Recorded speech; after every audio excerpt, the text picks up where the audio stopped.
OIC அமைப்பு மாநாடு 2019 நடைபெற்ற இடம் அபுதாபி. ஓஐசியில் 57 இஸ்லாமிய உறுப்பு நாடுகள் உள்ளன. இந்தியா சார்பாக கலந்து கொண்டவர் சுஷ்மா ஸ்வராஜ், இந்திய வெளியுறவுத்துறை அமைச்சர். இந்த மாநாட்டில் காஷ்மீர் மக்களுக்கு எவ்வித தயக்கமின்றி ஆதரவு அளிப்பதாக தீர்மானம் நிறைவேற்றப்பட்டது. அண்மையில் துபாயில் நடைபெற்ற ஏடிபி போட்டியில் சாம்பியன் பட்டம் வென்றுள்ளவர் யார்? Roger Federer. இதன் மூலம் 100வது பட்டத்தை வென்று சாதனை படைத்துள்ளார். டெல்லியில் சாலை நெருக்கடியை குறைக்க ரூபாய் 50,000 கோடி அளவிலான நெடுஞ்சாலை திட்டங்கள் செயல்படுத்தப்பட்டு வருவதாக மத்திய அரசு சார்பில் தகவல் அளிக்கப்பட்டுள்ளது. மாதவிடாய் குறித்து இந்திய கிராமங்களில் நிலவும் மூட நம்பிக்கைகளை மையமாக வைத்து எடுக்கப்பட்ட பீரியட் எண்ட் ஆஃப் சென்டென்ஸ் என்ற படம் ஆஸ்கார் விருதை தட்டிச் சென்றது. இந்திய தொழிலக கூட்டமைப்பின் சிஐஐ தமிழ்நாடு பிரிவின் தலைவராக எஸ். சந்திரமோகன் என்பவர் தேர்வு செய்யப்பட்டுள்ளார்.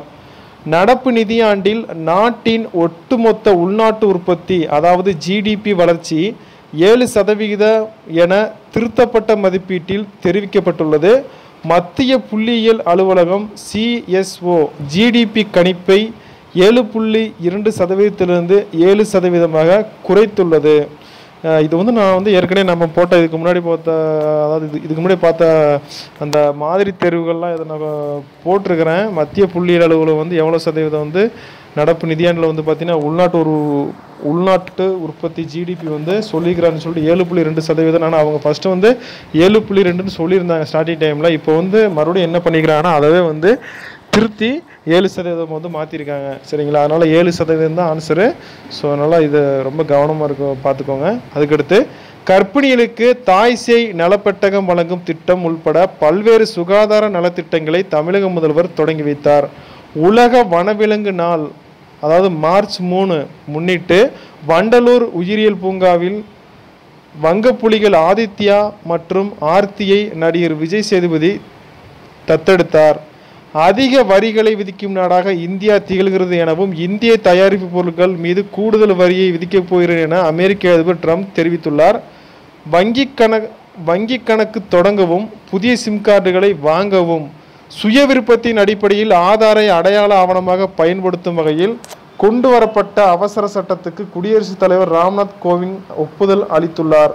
குறிப்பு: பிறரின் ஆதார் எண் உள்ளிட்ட விவரங்களை தவறாக பயன்படுத்துவோருக்கு ரூபாய் 10,000 வரை அபராத தொகையுடன் அதிகபட்சம் 3 ஆண்டுகள் வரை சிறை தண்டனை விதிக்கப்படும் என தகவல் தெரிவிக்கப்பட்டுள்ளது. சிதம்பரம் நடராஜர் கோயிலில் 7,500 பரதநாட்டிய கலைஞர்கள் பங்கேற்ற கின்னஸ் சாதனைக்கான பிரமாட நிகழ்ச்சி நடைபெற்றது.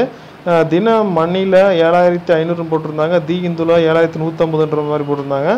அதனால் நான் தினமணியில் எடுத்துக்கிட்டேன். சரிங்களா? 7,500. ஓகேங்களா? இந்த பரதநாட்டியம் நடேசர் கௌத்துவம் என்ற தலைப்பில் நடைபெற்றுள்ளது. தமிழகத்தில் எங்கு ரூபாய் 1.50 கோடி மதிப்பீட்டில் நூலகத்துடன் கூடிய பாரத மாதா நினைவாலயம் கட்டும் பணி தொடங்கப்பட்டுள்ளது. தர்மபுரி பாப்பாரப்பட்டி அப்படிங்கக்கூடிய ஒரு இடம். சரிங்களா? எந்த நாட்டு விஞ்ஞானிகள் இருளில் பார்க்கும் திறனை எந்த நாட்டு விஞ்ஞானிகள் இருளில் பார்க்கும் திறனை எலிகளுக்கு அளித்து சாதனை படைத்துள்ளனர்? அமெரிக்க விஞ்ஞானிகள். அமெரிக்காவின் தனியார் விண்வெளி ஆய்வு நிறுவனமான ஸ்பேஸ்எக்ஸ் தயாரித்துள்ள விண்வெளி வீரர்களை ஏற்றிச் செல்லக்கூடிய புதிய விண்கலம் சர்வதேச விண்வெளி ஆய்வு மையத்தை வெற்றிகரமாக சென்றடைந்துள்ளது. அதன் பெயர் டிராகன். டிராகன் விண்கலம் ஃபால்கன் 9 ராக்கெட் மூலம் புளோரிடா மாகாணத்தில் உள்ள கேப் கான்வெரல் ஏவுதளத்திலிருந்து அண்மையில் ஏவப்பட்டது. இதில் விண்வெளி வீரர்களுக்கு பதிலாக சோதனை முறையில் ரிப்ளி என்ற பெயர் கொண்ட பொம்மை வைக்கப்பட்டுள்ளது. 2022 ஆசிய போட்டியில் கிரிக்கெட் மீண்டும் சேர்க்க ஆசிய ஒலிம்பிக் கவுன்சில் தீர்மானித்துள்ளது. அயோத்தியில் பிரமாண்ட ராமர் சிலை அமைப்பதற்கு தொழில்நுட்ப உதவி கோருவது தொடர்பாக குஜராத் அரசுடன் உத்தரப்பிரதேசம் விரைவில் ஒப்பந்தம் செய்ய உள்ளது. ராமருக்கு பிரமாண்ட சிலை அமைக்கும் திட்டம் தொடர்பான அறிக்கையை தயாரிப்பதற்கு மத்திய அமைச்சரவை ரூபாய் 200 கோடி விடுத்துள்ளது. மேலும் அந்த சிலை அமைக்க தேர்வு செய்யப்பட்ட 28.28 ஹெக்டேர் நிலத்தை கையகப்படுத்தும் ஒப்புதல் அளிக்கப்பட்டுள்ளது. அஸ்ஸாம் மாநிலம் குவஹாட்டி உயர்நீதிமன்ற முன்னாள் தலைமை நீதிபதி அஜித் சிங் ஒடிசா மாநில லோக் ஆயுக்தா அமைப்பின் முதல் தலைவராக நியமிக்கப்பட்டார். ராம் நாயக் என்பவர் எழுதிய சரைவேதி என்ற புத்தகத்தின் வெளியீட்டு விழா அண்மையில் மும்பையில் நடைபெற்றது. கடந்த 2014ஆம் ஆண்டு கல்விக்கான நிதி ஒதுக்கீடு மொத்த உள்நாட்டு உற்பத்தி ஜிடிபியில் 3.8% இருந்தது. இப்போது 4.6% அதிகரிக்கப்பட்டுள்ளது. மெக்சிகோவின் அகாபுல்கோ நகரில் நடைபெற்ற WTA டென்னிஸ் போட்டியின் மகளிர் ஒற்றையர் பிரிவில் பட்டம் வென்று கைப்பற்றியவர் யார்? அதாவது பட்டத்தை வென்றவர் யார்? யவான் வாங் அப்படிங்கக்கூடிய சீனாவை சேர்ந்தவங்க. சரிங்களா? ஏழை தொழிலாளர்களின் குடும்பத்துக்கு அரசின் சார்பில் சிறப்பு நிதியாக தலா 2000 அளிக்கும் திட்டத்தை 4/3/2019 முதல்வர் எடப்பாடி கே பழனிசாமி தொடங்கி வைத்தார். ஐநா பாதுகாப்பு கவுன்சிலில் இந்தியாவுக்கு நிரந்தர இடம் அளிக்க பிரான்ஸ் ஆதரவு தெரிவித்துள்ளது. ஐசிசி மகளிர் ஒருநாள் தரவரிசை பந்து வீச்சாளர் பட்டியலில் இந்திய வீராங்கனை ஜூலன் கோஸ்வாமி முதலிடத்தில் உள்ளார். உள்நாட்டிலேயே தயாரிக்கப்பட்டு மணிக்கு 200 கிலோமீட்டர் வேகத்தில் செல்லக்கூடிய ஓட்டுநர் இல்லாத அதிவேக காந்த மிதவை ரயில்களை வரும் 2020ஆம் ஆண்டுக்குள் இயக்க சீனாவானது திட்டமிட்டுள்ளது. சென்னையில் பணிபுரியும் கட்டுமான தொழிலாளர்களுக்கு அம்மா உணவகங்களில் விலையில்லா உணவு வழங்கும் திட்டத்தை தமிழக முதல்வர் தொடங்கி வைத்தார். சீனாவின் ஹாண்டு நகரில் வரும் 2022 நடைபெறவுள்ள ஆசிய போட்டியில் ஒருங்கிணைப்பு குழு தலைவராக இந்தியாவின் ரந்தீர் சிங் நியமனம் செய்யப்பட்டுள்ளார். சரிங்களா? ரொம்ப முக்கியமான கொஸ்டின் பார்த்துங்க. ஸோ அதனால் வந்துட்டு ரந்தீர் சிங் அப்படிங்கக்கூடிய நேம் வந்து என்றைக்கும் மறந்துடக்கூடாது. அதுக்காக இது மட்டும் தான் முக்கியமாக, ஏன்னா இத்தனை வாசிச்சிங்க இதை மட்டும் முக்கியம்னு சொல்கிறீங்க அப்படின்னு நினைக்கக்கூடாது. எல்லாமே முக்கியம்தான். எந்த ஒரு பாயிண்ட்டுமே வந்து நம்ம தேவையில்லாத பாயிண்ட்டை நினச்சி நம்ம வந்து என்ன செய்யக்கூடாது, விலக்கி படிக்கக்கூடாது. எல்லாமே படிங்க. சரிங்களா? எல்லாம் இப்போ வந்து நமக்கு போட்டித் தேர்வில் வந்து எதை கேட்குறாங்க அப்படின்றத நம்ம சொல்ல முடியாது. இப்போ வந்து ரீசெண்டாக குரூப் 1 எக்ஸாமில் வந்து டேட்டை வந்து கேட்டிருந்தாங்க. ஏதோ ஒரு வந்து டேட்டு கேட்டு கரண்ட் அஃபேர்ஸ் வச்சுருந்தாங்க. சரிங்களா? அப்போ நம்மளுக்கு என்ன பண்ணுவாங்க, அடுத்து வரக்கூடிய எல்லாத்துலையும் வெறும் டேட்டாக ஒரு தடவை எக்ஸாமில் டேட்டு கேட்டாங்க. அதனால் இந்த வருஷம் டேட்டு சம்மந்தமான கரண்ட் அஃபேர்ஸ் நிறையா இருக்குது. ஏன்னா 10% இடஒதுக்கீட்டில் குடியரசுத் தலைவர் ஒப்புதல் வச்ச தேதி, ஆதார சட்டத்திருத்த மசோதா, டிஎன்ஏ ஒழுங்குமுறை மசோதா, இப்படி ஒவ்வொரு மசோதாலையும் முக்கியமான கொஸ்டின்ஸ்லாம் வந்து நிறையா இருக்குது. அதாவது டேட்டை மென்ஷன் பண்ணக்கூடிய கொஸ்டினாக இருக்கும். அதனால் வந்துட்டு நீங்கள் வந்துட்டு அந்த டேட்டுக்கு மட்டும் ரொம்ப இம்பார்ட்டன்ட் கொடுத்து படிக்காதீங்க. எல்லாத்தையுமே நீங்கள் முக்கியமான நினச்சி நீங்கள் படித்தா மட்டும்தான் எதுவுமே நமக்கு மிஸ் ஆகாது. சரிங்களா? அதுக்காக தான் நான் சொல்கிறேன். அதுக்கடுத்து அபுதாபியில் நடைபெற உள்ள சிறப்பு ஒலிம்பிக் 2019 போட்டிக்கு இந்தியா சார்பில் 378 பேர் கொண்ட அணி பங்கேற்க உள்ளது. சீனாவில் உள்ள ஒரு செய்தி சேனல் உலகிலேயே முதல் முறையாக பெண் ரோபோவை செய்தி வாசிப்பாளராக பயன்படுத்தியுள்ளது. செய்தி நிறுவனத்தினோட பேர் வந்து பார்த்தோம்னா ஜின் ஹுவா அப்படிங்கக்கூடியது. நெக்ஸ்ட்டு, இந்தியாவுக்கு அளிக்கப்பட்டு வந்த வர்த்தக முன்னுரிமை அந்தஸ்தை ரத்து செய்ய அமெரிக்க அதிபர் டொனால்ட் ட்ரம்ப் திட்டமிட்டுள்ளதாக தகவல்கள் வெளியாகியுள்ளது. அமெரிக்காவானது இந்தியாவுடன் கடந்த 2018 நவம்பரில் பொது முன்னுரிமை நடைமுறையை ரத்து செய்தது. தூய்மை பணிகளுக்கான அமைச்சகத்தின் கண்காணிப்பில் மேற்கொள்ளப்பட்ட ஆய்வறிக்கையில் கிராமப்புறங்களில் உள்ள 93% வீடுகளில் கழிப்பறை வசதி ஏற்படுத்தப்பட்டுள்ளதாக தகவல்கள் தெரிவிக்கப்பட்டுள்ளது. மேலும் அதில் 5.5 லட்சத்துக்கும் அதிகமாக கிராமங்கள் திறந்தவெளி கழிப்பு இல்லாத கிராமமாக அறிவிக்கப்பட்டுள்ளன. விவசாயிகளுக்கு உதவியாக இருக்கும் வகையில் இடங்கள் செல்லிடைபேசி செயலி தமிழகத்தில் அறிமுகம் செய்யப்பட்டுள்ளது. அதாவது இடங்கள் செல்லிடைபேசி செயலினா என்ன அப்படின்னா, விவசாயிகள் வந்து தன்னுடைய லேண்டில் வந்து பயிர் பண்ணக்கூடிய அந்த மக்காச்சோளம், கரும்பு, நெல், வாழை இதெல்லாமே அவங்களே வந்து என்ன செஞ்சுக்கிறாங்க, அப்லோட் பண்ணிக்கலாம். கம்ப்யூட்டரில் போய் நான் இவ்வளோ நான் வந்து விவசாயம் பண்ணிக்கிறேன் அப்படின்னு சொல்லிட்டு. ஸோ அதான், அது ஒன்றும் கிடையாது.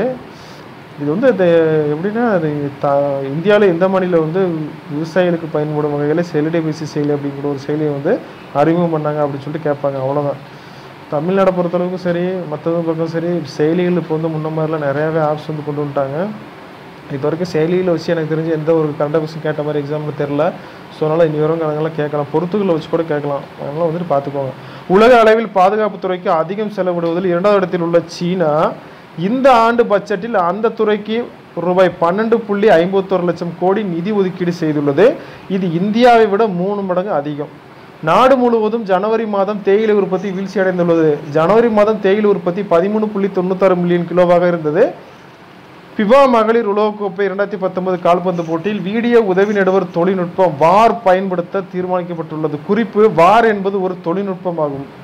2022 செப்டம்பர் 10 to 25 ஹாங்ஷு, அதாவது ஹாங்ஷு அப்படிங்கக்கூடிய சீனாவில் இருக்கக்கூடிய அந்த ஒரு இதில் அந்த ஒரு இடத்துல 2022 செப்டம்பர் 10 to 25 வந்து பார்த்தீங்கன்னா 19வது ஆசிய போட்டி முதன்முறையாக ஒசோனிய நாடுகள் சேர்க்கப்பட உள்ளன. அதாவது ஒசோனிய நாடுகள் அப்படின்னு என்னென்ன இருக்குன்னா ஆஸ்திரேலியா, நியூசிலாந்து, பசிபிக் பெருங்கடல் தீவுகள். இந்த நாடுகள் எல்லாத்துலேயும் வந்து பார்த்தோம்னா வர 2022 நடக்கக்கூடிய ஆசியன்ஸ் கேம்ஸில் வந்து அந்த நாடுகள்லாம் சேர்க்க போகிறதா சொல்கிறாங்க. ஷார்ட் அவ்வளோதான், மேட்ரு வேறு ஒன்றும் இல்லை. தமிழகத்தில் போலீஸ் கேண்டீனில் விற்கப்படும் பொருட்களுக்கு விலை இருப்பு விவரங்களை அறிந்து கொள்ள காவல் அங்காடி என்ற செல்போன் செயலி அறிமுகம் செய்யப்பட்டுள்ளது. உலகிலேயே மிகவும் மாசுபட்ட நகரங்களின் பட்டியலில் இந்தியாவின் குருகிராம் நகரம் முதலிடத்தில் உள்ளது. இதை வெளியிட்ட நிறுவனம் கிரீன்பீஸ். இது ரொம்ப முக்கியமான கொஸ்டின். ஏன்னா வேர்ல்டு ஃபுல்லாக வந்து இந்த கிரீன்பீஸ் நிறுவனம் வந்து எடுத்தக்கூட ஒரு ஆய்வில் வந்து பார்த்திங்கன்னா மிக மாசுபட்ட ஒரு நகரமாக வந்து பார்த்திங்கன்னா குருகிராம்னு சொல்லிக்கிறாங்க. போன தடவை லக்னோவை எதை சொன்னாங்க 2018, இந்த தடவை பார்த்திங்கன்னா குருகிராம் சொல்லிக்கிறாங்க. சொன்னால் வந்துட்டு இதுவும் ரொம்ப ஒரு முக்கியமான கொஸ்டின். ஏன்னா அதெல்லாம் வந்து அடிக்கடி சொல்ல மாட்டாங்க. இவங்க அறிக்கையை வருஷத்துக்கு ஒன்று தான் விடுவாங்க. இந்த மாதிரி நிறைய விஷயங்கள் இருக்குது. நம்ம சேனல் பிடிச்சா லைக் பண்ணுங்கள், ஷேர் பண்ணுங்கள், மறக்காமல் நம்ம சேனல் வந்து சப்ஸ்கிரைப் பண்ணிக்கங்க. உங்களுக்கு வந்து கொஞ்சம் லேட்டாக தான் வீடியோஸ்லாம் போட்டுட்ருக்கிறேன். முடிஞ்சளவு எவ்வளோ சீக்கிரமாக வந்து கரெக்ட் பண்ணி சீக்கிரமாக போட முடியும் அவ்வளோ சீக்கிரம் போட்டுடலாம். அதேமாதிரி மார்ச் மாதம் நான் கொடுத்த கரண்ட் அஃபேர்ஸில் வந்து நிறையா முக்கியமான கரண்ட் அஃபேர்ஸ் நான் அதிகமாக வந்து கொடுக்கல. அது என்ன சொல்கிறது, வாட்ஸ்அப்பில் இருக்கிறவங்களுக்கு நிறைய பேத்துக்கு நான் ஷேர் பண்ணியிருக்கிறேன். மிஸ்ஸிங் கரண்ட் அஃபேர்ஸ்னு சொல்லிட்டு நிறைய, அதுவே ஒரு 250 கிட்ட இருக்குன்னு நினைக்கிறேன். மினிமம் 200ஆவது இருக்கும், 250க்கு மேலே தான் வரும். அதை நான் இன்னி கூட பார்க்கல. நிறைய அடிச்சடிச்சுட்டு அப்படியே ஷேர் பண்ணி அனுப்பிச்சி விட்டாச்சு எல்லாத்துக்கும். ஸோ அதையும் நான் வந்து டைம் இருக்கிறப்ப அப்லோட் பண்ணுறேன். சரிங்களா? நான் வந்து 7ஆம் தேதி 8ஆம் தேதிக்கு எடுக்கணும். நிறைய வேலைகள் இருக்குது. அதனால் முடிஞ்சளவுக்கு எவ்வளோ சீக்கிரமாக வந்து அதெல்லாம் நம்ம அப்லோட் பண்ண முடியும் அப்லோட் பண்ணி உங்களுக்கு நான் போட்டுறேன். நம்ம சேனலுக்கு தொடர்ந்து ஆதரவு அளிச்சுட்டு வர்ற அனைத்து நண்பர்களுக்கும் நல்ல உள்ளங்களுக்கும் என்னுடைய வெற்றிக்கணி சேனல் சார்பாக ரொம்ப ரொம்ப நன்றி. வணக்கம். Hi friends, welcome to வெற்றிக்கணி. நம்ம இந்த வீடியோவில் 2019 மார்ச் மாதம் 3, 4, 5 மற்றும் 6ஆம் தேதிக்கு உண்டான முக்கியமான நடப்புகள் பார்க்க போகிறோம். வாங்க வீடியோஸ்க்குள்ள போகலாம். இந்திய விமானப்படை விமானி அபிநந்தன் சுமார் 2.5 நாட்கள் பாகிஸ்தான் பிடியில் இருந்தார். இந்தியாவிற்கு ஒப்படைக்கப்பட்ட அபிநந்தனுக்கு கூலிங் டவுன் அப்படிங்கக்கூடிய ஒரு சிகிச்சை முறை மேற்கொள்ளப்படுகிறது. விமானி அபிநந்தனை இந்தியாவிடம் ஒப்படைக்கும் போது அவருடன் வந்த பாகிஸ்தான் வெளியுறவுத்துறை அமைச்சர் யார்? பரிகா பக்டி. பகவான் மகாவீர் அஹிம்சா புரஸ்கார் விருதுக்கு அபிநந்தன் தேர்ந்தெடுக்கப்பட்டுள்ளார். வரும் ஏப்ரல் 17ஆம் தேதி மகாவீர் ஜெயந்தி அன்று இந்த விருது வழங்கும் விழா நடைபெற உள்ளது. இந்த விருது ரூபாய் 2.51 லட்சம் ரொக்கம், நினைவுக்கேடயம் உள்ளவை அடங்கியதாகும். இந்திய விமானப்படை விமானி அபிநந்தன் சுமார் 2.5 நாட்கள் பாகிஸ்தான் பிடியில் இருந்தார். இந்தியாவிற்கு ஒப்படைக்கப்பட்ட அபிநந்தனுக்கு கூலிங் டவுன் என்ற சிகிச்சை முறை மேற்கொள்ளப்படுகின்றது. விமானி அபிநந்தனை இந்தியாவிடம் ஒப்படைக்கும் போது அவருடன் வந்த பாகிஸ்தான் வெளியுறவுத்துறை அமைச்சர் யார்? பரிகா பக்டி அப்படிங்கிறவங்க. பகவான் மகாவீர் அஹிம்சா புரஸ்கார் விருதுக்கு அபிநந்தன் தேர்ந்தெடுக்கப்பட்டுள்ளார். வரும் ஏப்ரல் 17ஆம் தேதி மகாவீர் ஜெயந்தி அன்று இந்த விருது வழங்கும் விழா நடைபெற உள்ளது. இந்த விருது ரூபாய் 2.51 லட்சம் ரொக்கம், நினைவுக்கேடயம் ஆகியவை அடங்கியதாகும். உலகிலேயே F-16 போர் விமானத்தை சுட்டு வீழ்த்திய முதல் இந்திய வீரர் என்ற பெருமையை இந்திய விமானப்படையின் விமானி அபிநந்தன் வர்தமான் பெற்றுள்ளார்.